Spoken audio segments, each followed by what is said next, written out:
Okay. So it's always our early morning ride with the early morning sunshine, never fails.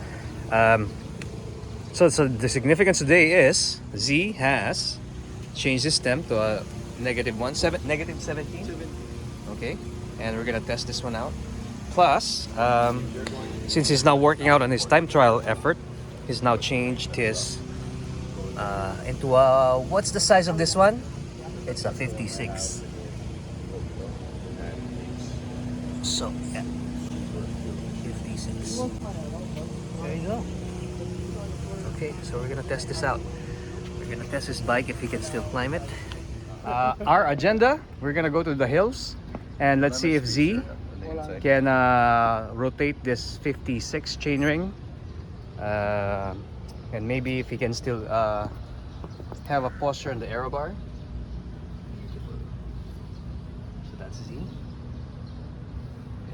the Black Panther. Then what are you running? 11:28? 30, I think. 30. Okay. Yeah. That's the only thing. That's the only thing. About 34. And that's what we usually do when you're part of the CRZ program. When there's an upgrade, when there's a change, we make sure that we test it. We test it on real roads. We test it based on very specific riding conditions.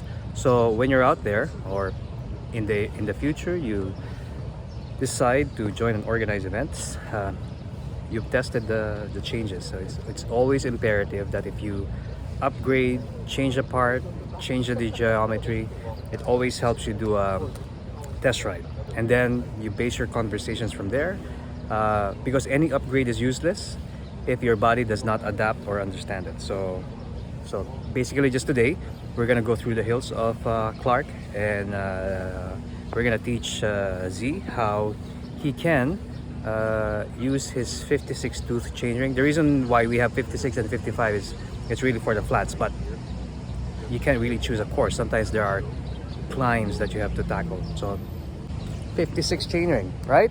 Ready? 56. Ready? 56 is the new 52. 56 is the new 52.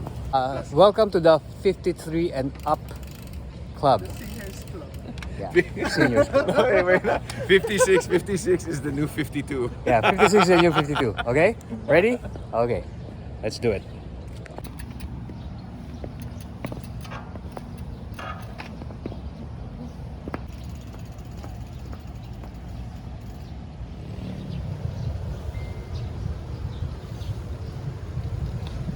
Z, where are you from here? Muntinlupa.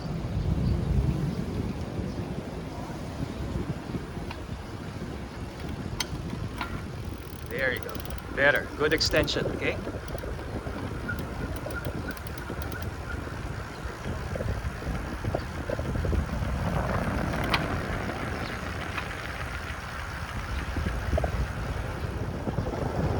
Good. So that's the made to measure for Z. It's his first time to have like a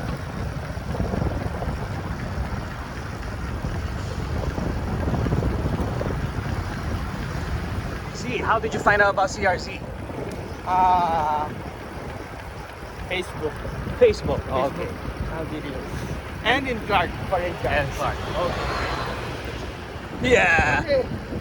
Yeah. Okay. Part of this continuing learning program is always test riding, posture, new equipment. Now his latest upgrade on his posture is we're now testing a negative 17 step. So he's developed his core better than when we started, and this is part of his evolution as he starts to it's nice to upgrade bikes, but if you don't upgrade yourself, you're never gonna improve. Okay. To start the main workout from Quest, we do a little bit of a warm-up. The advantage of Clark is we have different routes to tackle depending on the objective of the ride today. We have the shorter loop, which is 10 kilometers long. We have the intermediate loop, that's 25 kilometers long. And then there's the bigger loop, that's 40 kilometers long for one loop. The big loop will include the roads that are outside the normal routing arc. So this requires us going across the bridge, going through the hills towards Capas.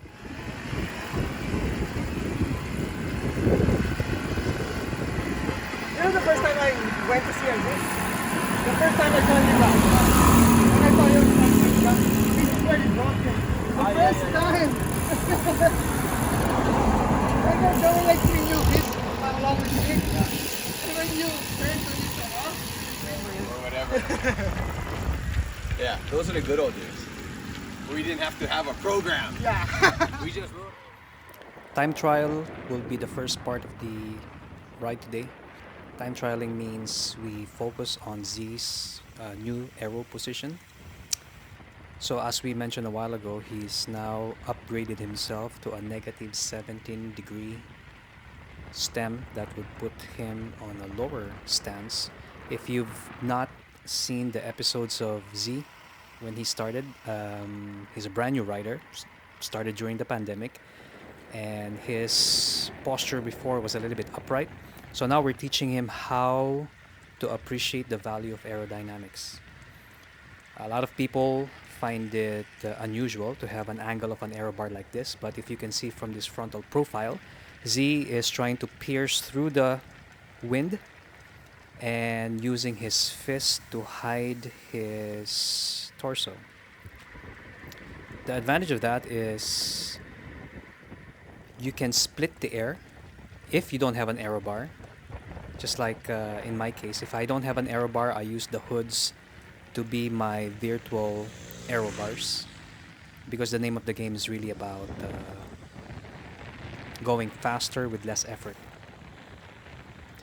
And if you look closely at Z's posture that he's trying to memorize and trying to develop today, is before the air goes through his chest and stomach, his hands will try to split it so that it goes around his forearms, his biceps, and slide through the legs. Now, for me to keep up, if I didn't have any aero bar, the most that you can do is to use your hoods to be your virtual resting posture for your wrist. And this allows us to be able to go at 42 to 45 kilometers per hour. Z's objective is to stay as stable as possible. So this video, when he reviews it, he would see that his shoulders are not rocking around. He's pushing 56 by 11 at the moment. Hence, his RPM are very low. This helps him keep his heart rate at a minimum because he doesn't have the luxury of time to do a lot of mileage. And his posture on the aero bar, the angle of the aero bar are all developed specifically for him to give him as much fluidity and slice through the wind. When I take over, it's the same principle. Without my aero bars, I still have to go as low as possible and use a helmet with less vents, because in cycling, frontal surface area becomes a premium to go at the same effort but at a higher speed. But for you to be able to hold this position, you have to train for it, and this is what we obsess on every single ride. We just don't do mileage. Just don't do mileage. Try to practice the posture that you want to develop on your bike as long as possible. And this is only possible on roads like Clark, or when we were in Singapore, we have that the MRC, because holding onto your aero bar in traffic is a little bit dangerous.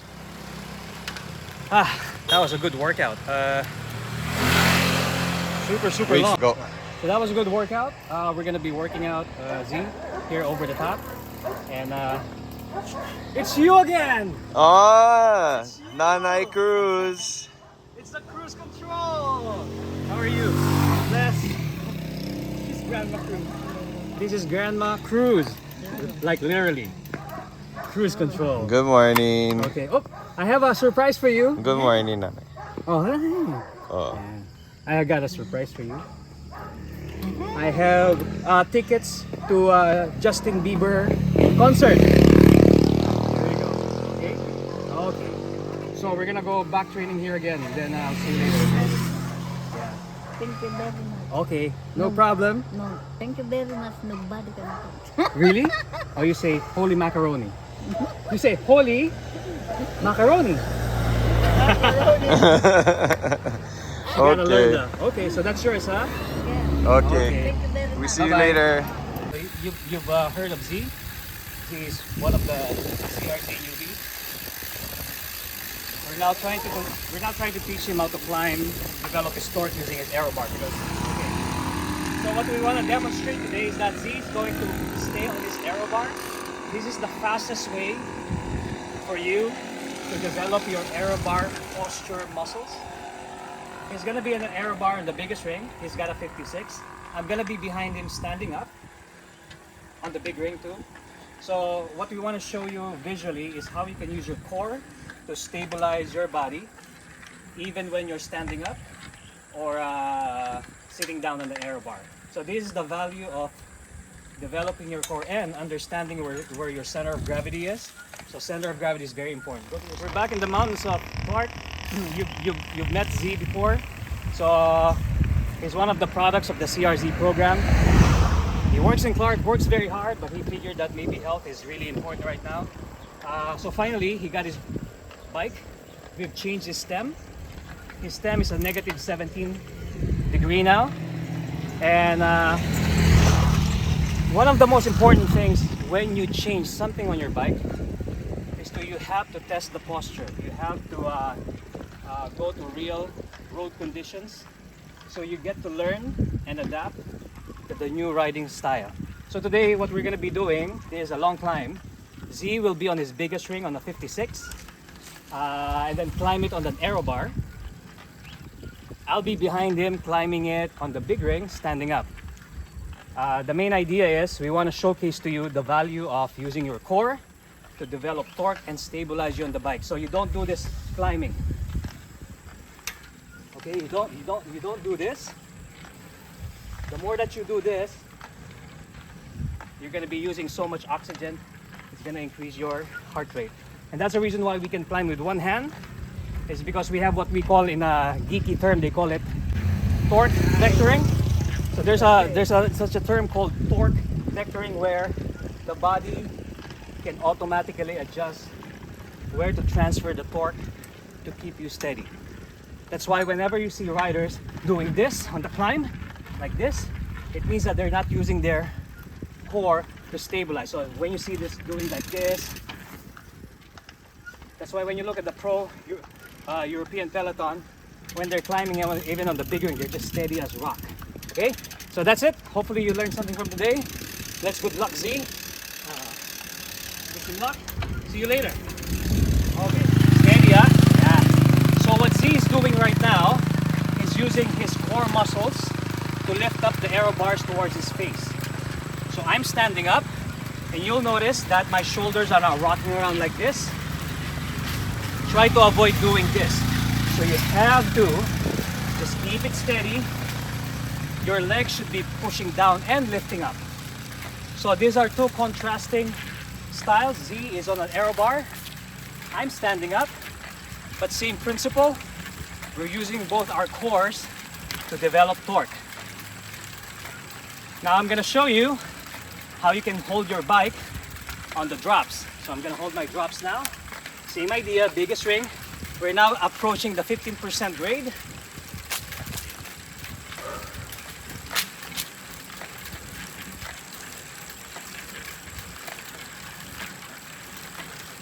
There you go, very good, Z, not too much.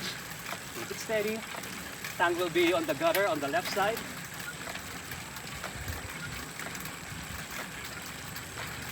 So it's very important that you keep your center of gravity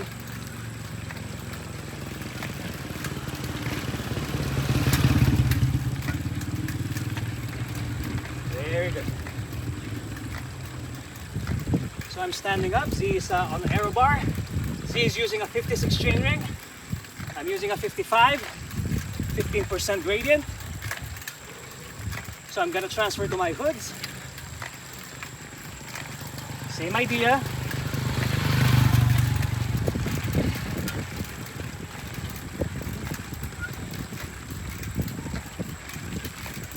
So when you're climbing, so don't do this when you're climbing. Okay? It's only your legs calling to tell you you're doing good. Not dying. And then, when you wanna attack, you just have to apply more power. Okay? Set. Go, Z, go, go, go. Wow!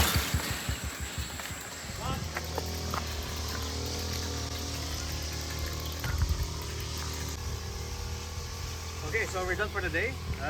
Let's just break down what happened today, our episode for the day. So Ziza is one of the individuals into the CRZ program, newbie program, and so today's summary is how to climb, and that's the reason why you figured why Tank, for his weight, can climb so smoothly. So this program works for everyone. It doesn't need a lot of mileage. It doesn't need a lot of time. So the primary focus is the posture, and this is the reason why you've seen Tank. He's one of the most famous CRZers out there. For his weight, he defies physics. Yeah.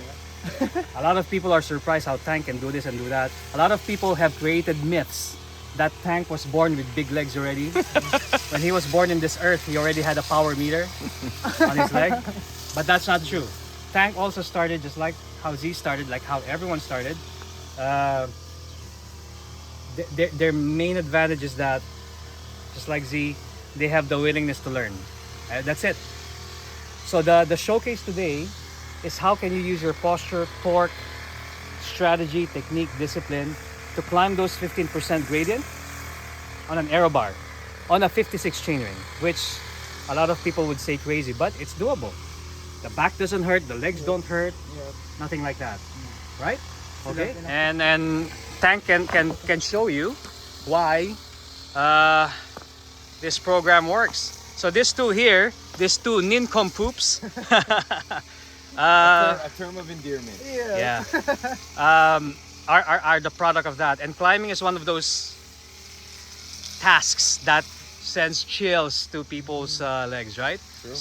But you know, when you like what you did today, when you feel that difference in what happens when you really generate torque, you're doing it efficiently, and you realize that the gradient is not necessarily the issue. It's just staying mentally committed to the process, you know, and that's ultimately the biggest challenge. You know, there's a lot of competing ways of doing things in the world, no matter what it is that you're doing for a sport.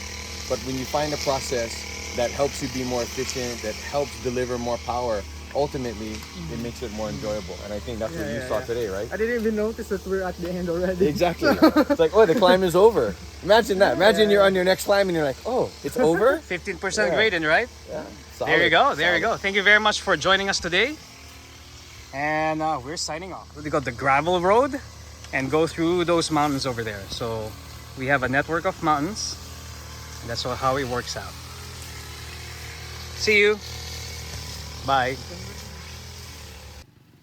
On the way home, we have to tackle the same downhills that we did a while ago and now go uphill. The only problem is it's a lot steeper. So this is 18% going up. We just want to demonstrate to you the difference between standing climbing versus seated climbing. I'm using a 55, Z is using a 56. So from this angle on this video, you would see the difference if I was standing or Z is sitting down. Clearly Z is saving a lot of energy, which means that seated or standing will bring you to the top. Just a different energy system that you can use. But this requires a lot of training. If you stand up, it's really going to hurt a lot of your upper back, lower back, and arms.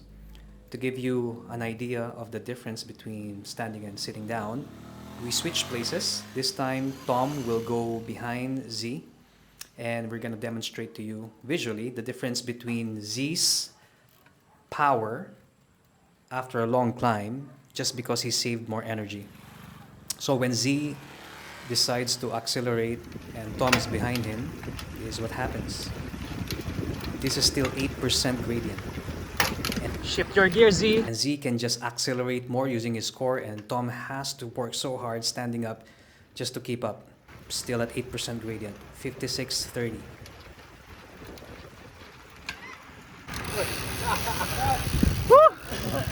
Done.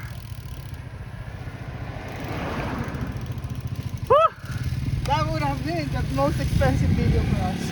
If Tank left the shades. Done, man. It's so hot. So this is the discussion after the ride. And we have the real cruise control. There you go. Wow. They had the Lola people has that her can cruise stop control. You can't go thirsty. Perfect. on Ironman course. Nice. There's water. Are you okay? And then they also Lola is... What's her name, Lola? You're like maybe 5 Tudura Cruz. Theodora Cruz. That's why she's wearing cruise control. See you. So Lola lives here by the Coconut Water Station where we do the climbs. And these two stooges are discussing stuff after the ride. This is Grandma Theodora. She's like a hardcore cruise control support Marshall.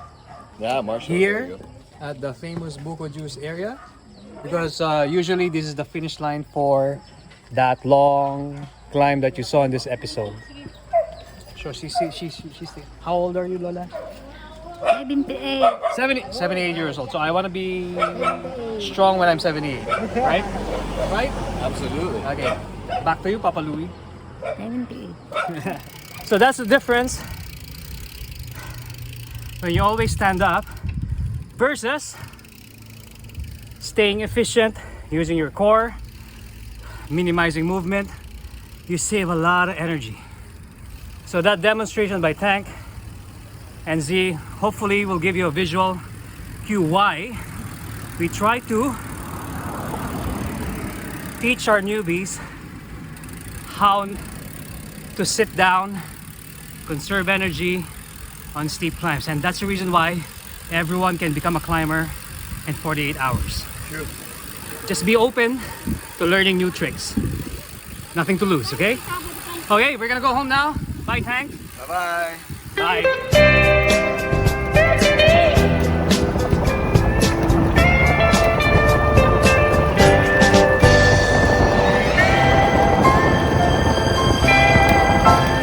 親にはぐれた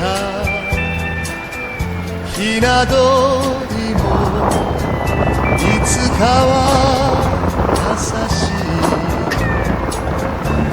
懐に耐える明日もあるだろう So you're ready for the big race?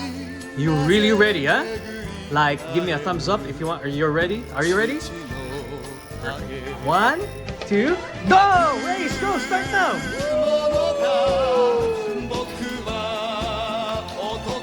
Awesome. Is she awesome? She's awesome? Yeah. Super awesome. You want to be like that? Yeah. Galing na kapatid. Very nice. I mean, look now, James, what you did to us. We're now training for the NCC gravel and mountain bike. We just want to, we'll never forget you. Because of you, we're now hooked here. That's it. We never imagined that we're going to be on fat tires. But after that first day with you, now it's NCC time, right? So we're just preparing for the gravel race at NCC. And hopefully we survive it. No crashing. And cross fingers, we're not gonna be laughed at. Whoa! Okay, bye.